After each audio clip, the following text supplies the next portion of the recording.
Hey kids, it's time for story time with Uncle Jeremy. Yay!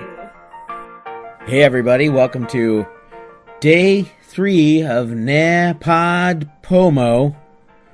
NaPodPoMo. I swear, at the end of 30 days, I will get it down to where I can say it without thinking about it. NaPodPoMo.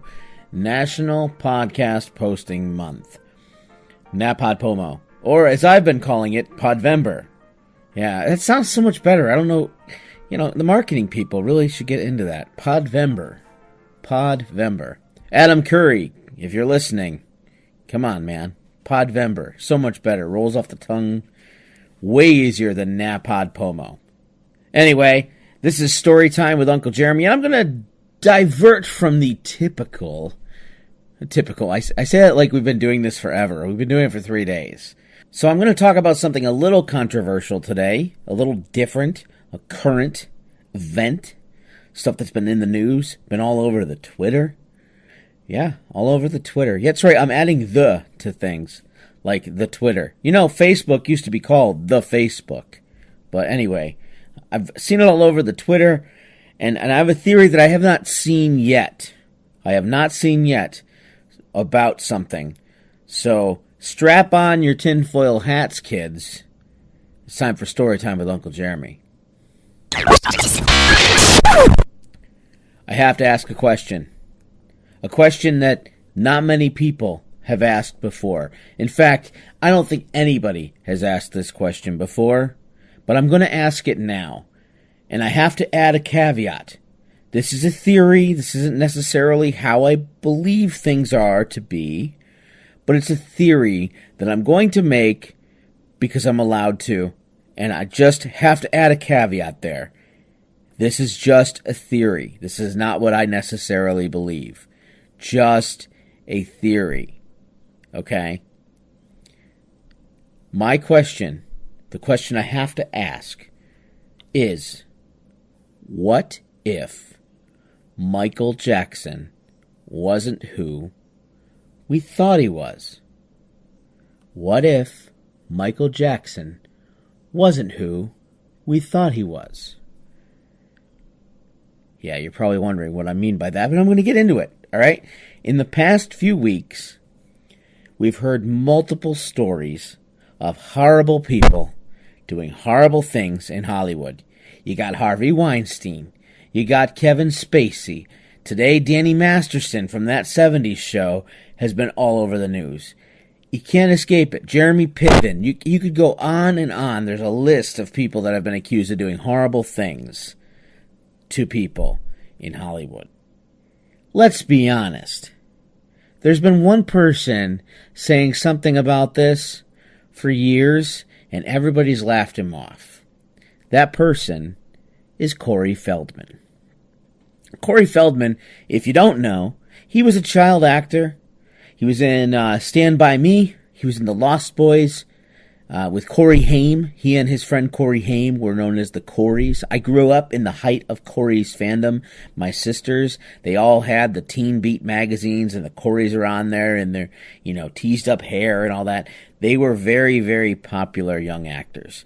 And I was a fan, particularly of The Lost Boys. It was one of my favorite movies growing up. And Stand By Me is still a favorite. And Corey Feldman obviously has had his troubles.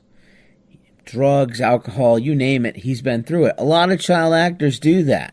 They go through this problem. They struggle with things. Part of it could be they were famous too early. They fell from grace, or they got exposed to the drugs and the alcohol, the lifestyle, and it sort of ruined their career. A lot of those things happen. But Corey Feldman pinpoints one of the reasons he has had drug addiction problems and alcohol addiction problems was because he was assaulted as a child by older male actors who are now very powerful people in Hollywood. Very rich, very powerful people. So he's been saying this stuff for years. But no one wanted to believe him. Why? Because he's Corey Feldman. Dude's fried his brain out. He's insane. He's a little crazy. In fact, there was an interview, I think in 2011. I'm going to post a clip somewhere in here where he says there are powerful people that are doing it, and Barbara Walters says, you're ruining an entire business or something like that. You'll hear the quote, and then he makes it a point. This is where I'm going here. He makes it a point to say there was one famous person that he will name that never, ever, ever harmed him.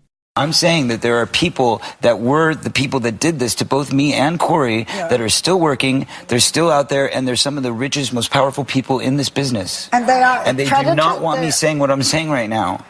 Are you saying that they're pedophiles? Yes. And that they're still in this business? Yes. That's what you were saying in your book. When you talk to when you talk to and parents, they don't want me here right now. Trust Corey, me. They want me dead. There are a lot of parents out here who want to put their kids in this business. Their kids are cute. They're great actors. Da, da, da.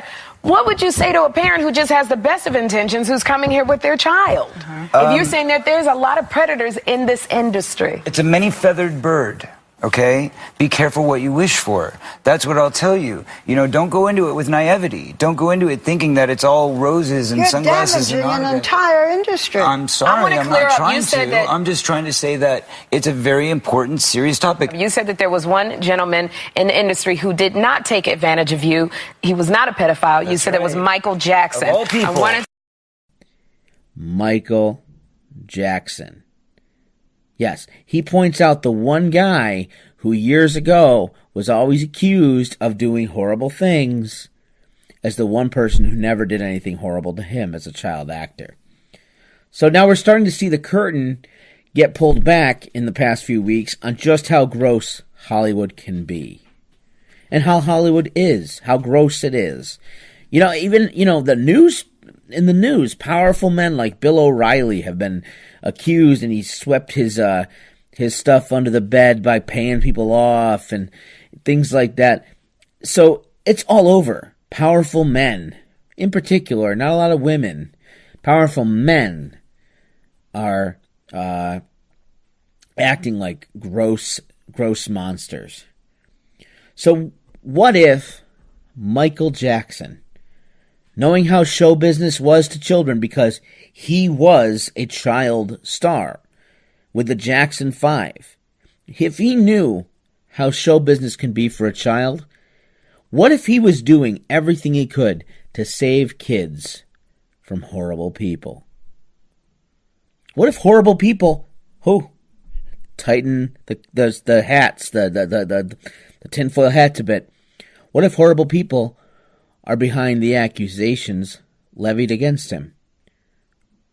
What if they knew that he was trying to save kids from them, and they had people accuse him of things to kind of ruin his credibility? What if, instead of being a villain, the king of pop was a hero? Interesting thought, at least in my mind. I'll let you stew on that a bit. Until tomorrow, this has been Storytime with Uncle Jeremy. You can take the tinfoil hats off. Tomorrow will be a little more fun. Yeah.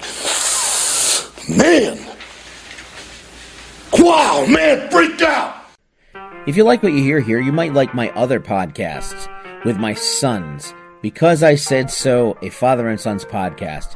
Season 2 is coming in the next few days. We're going to start Season 2. And you can like us on Facebook. Just look for Because I Said So podcast. We're the first ones that are going to come up. Like us there. I'm going to be sharing my Nano Podmo stories on there, but I'm also going to be posting things that we do with the kids. We did some funny things over the summer. In fact, my kids played a ukulele song, things like that you only can find on Facebook. So follow us on Facebook, Because I Said So podcast. We'd love to see you over there. We can interact with you. I mean, we're not that famous. There's only like 30 people. But hey, just like us on Facebook and just tell your friends. Thanks so much for listening. We'll see you later.